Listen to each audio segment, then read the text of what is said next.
What? What happened? What year is it? Hard Mode Gamers, the best worst gaming site. That was really nice. I was playing on a big comeback and then I got the flu and almost died. I didn't almost die, but it sounds funny if I say I almost died. I went to eat a burrito. I almost died. I went to take a shit. I almost died. I went to pet my friend's dog, a chihuahua. I almost died. So I guess I gotta reflect on 2019 games because there's not a lot going on right now.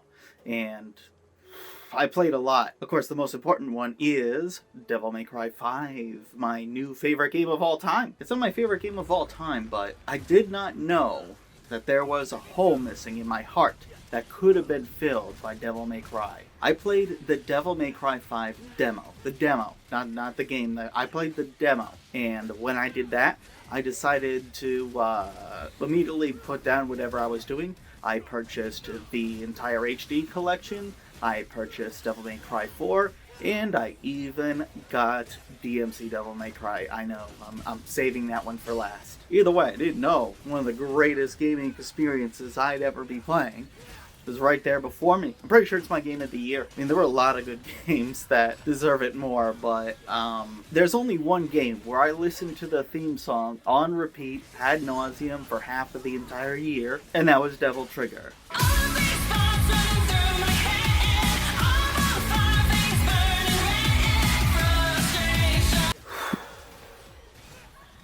All of you kids are off playing your favorite little kid game. What's it called?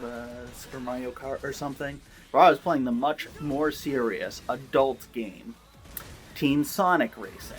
Team Sonic Racing. Correct. That game is different. That game, you race as a team. Holy shit. A team? A team. No, but seriously, like, I get, they have to have a gimmick.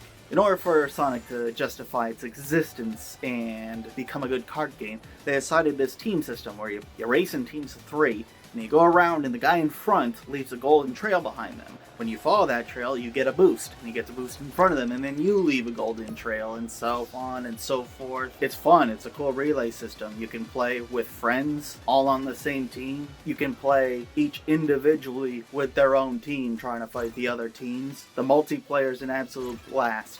The campaign's trash, but we know that. I mean, it's decently challenging, but the cutscenes actually, the cutscenes for the game are literally just cardboard cutouts of the characters like, oh, I'm Sonic, and I'm gonna do this, and I'm Dr. Eggman, and I'm angry. That's not what either of them sound like, but that's what happened. Suck it, Mario Kart 8 Deluxe Edition. Did Technomancer come out this year? I spent a very long time playing that. I used to think that Spiders was a game developer that really couldn't hold their shit together, but now they can, and now they're like slowly replacing, just pushing out BioWare from their throne and making good games. I can't wait to play Greedfall, which actually came out this year, but I'm just gonna say, Technomancer counts for me. I'm also still playing Assassin's Creed Odyssey in the current year, and I don't even think anything else came out for that, but that DLC was so good. If the DLC was released this year, then it counts. It definitely counts. Okay, I'm gonna stop doing games that don't count. Death Stranding. Oh, man.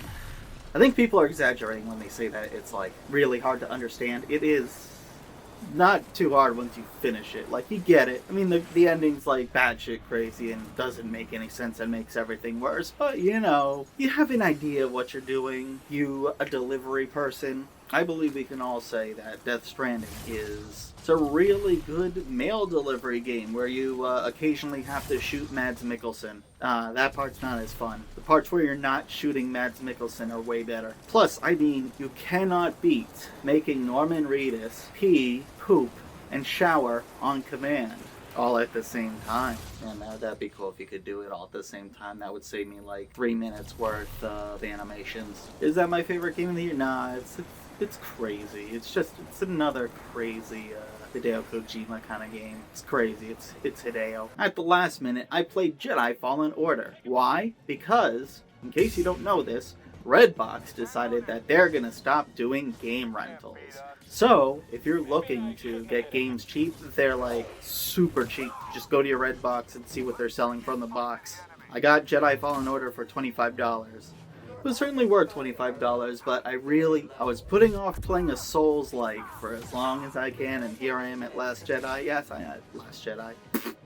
They suck. Jedi Fallen Order was probably a better game adaptation than the new trilogy we got. It was spectacular. I hated the combat, but good on them for making a Star Wars game again. They made Star Wars games great again. Yes, A+ for that. Give me Titanfall now. Respawn. I want Titanfall back.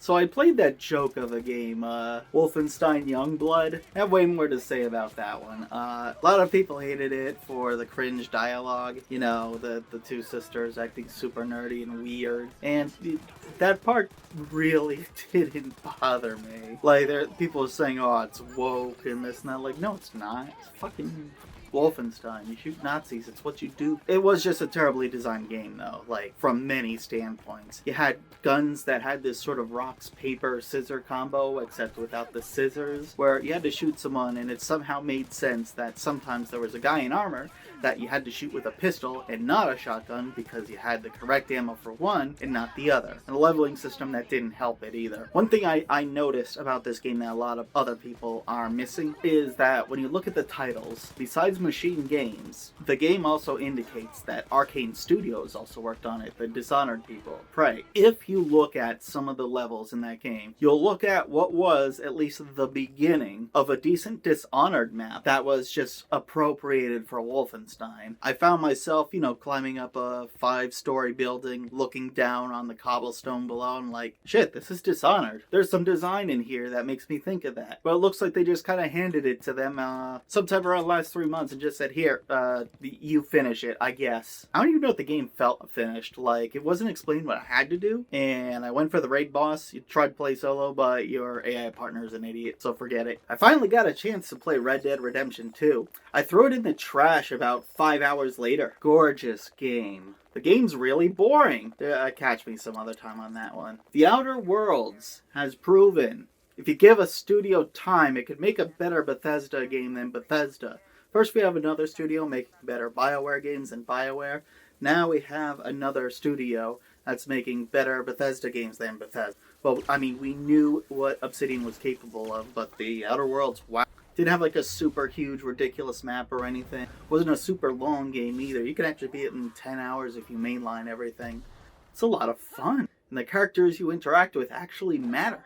And the melee only run I'm doing on my second playthrough is a total bitch. You just stick with guns, man. I tried to min-max that shit. It didn't work.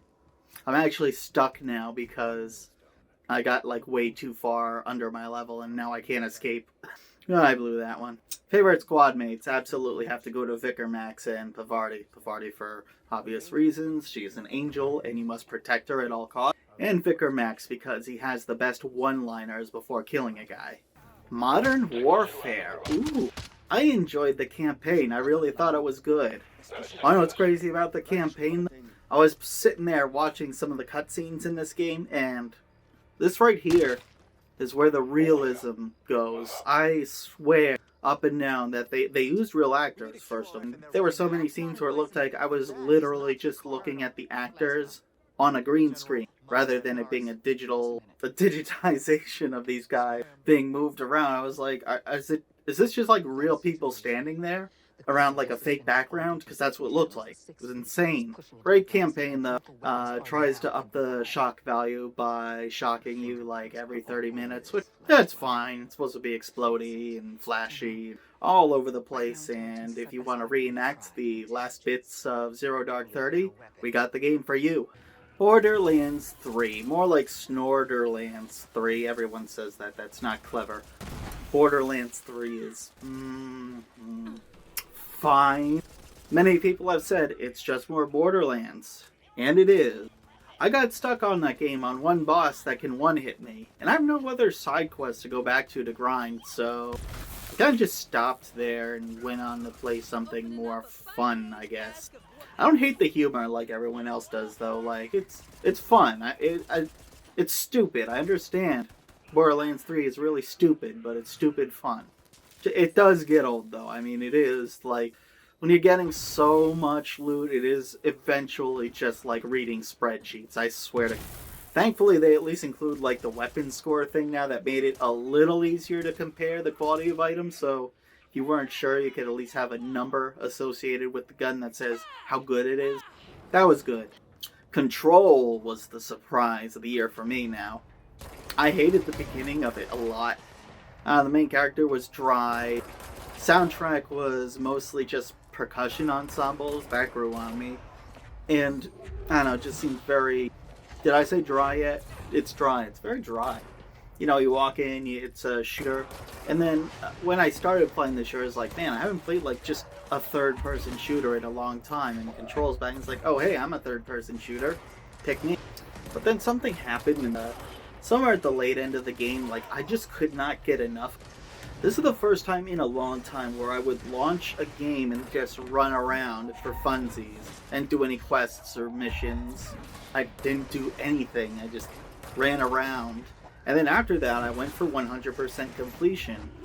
I looked for all of the hidden areas with a gun. I finished every single achievement, so this is my first 1000 G in a long time. I don't remember what the last one I got was. Near Automata, but that doesn't really count because you can cheat. So this is my first real game where I've completed every achievement. Thank you, Control. Bloober Team showed off, one of the dumbest named developers on the planet, who makes one really good kind of horror game. They just take what Amnesia did and did more of it with more mindfuckeries about where you're going, and you walk down a hallway and you turn around and oh, it's a different hallway. Crazy. They had 2 games this year. They had Layers of Fear 2 and they had Blair Witch. Layers of Fear 2 was their typical thing. If you haven't played Layers of Fear, it's basically just like a haunted house ride. You know, you're riding on a haunted mansion, you're walking along, you get the scares, you move on, the puzzles are really light, and it's fine. Blair Witch actually changed up their formula a little bit. They did a whole light thing with a flashlight that reminded me a lot of Alan Wake. A little bit. This was scarier. This was absolutely scarier. Just when it seems like they have something completely different, towards the end, once you're done all the stuff in the woods, you end up in this house, and the house section just goes on forever. Like, I felt like I was in there for 2 hours exploring the same house. I don't know if it was trying to make you insane. I guess that was the point, making you insane by sticking you in the house forever. I took good care of the dog, though. That dog deserves all of the pets. They actually made an expansion pack specifically for the dog. I'm not kidding. My top game of the year is definitely a toss-up between Devil May Cry 5 and Control. And I'm not going to pick which one won. I'm just going to say they're the best ones I played this year. That's it. Welcome back, Hard Mode. Welcome back to a new decade full of possibilities. What the fuck am I doing?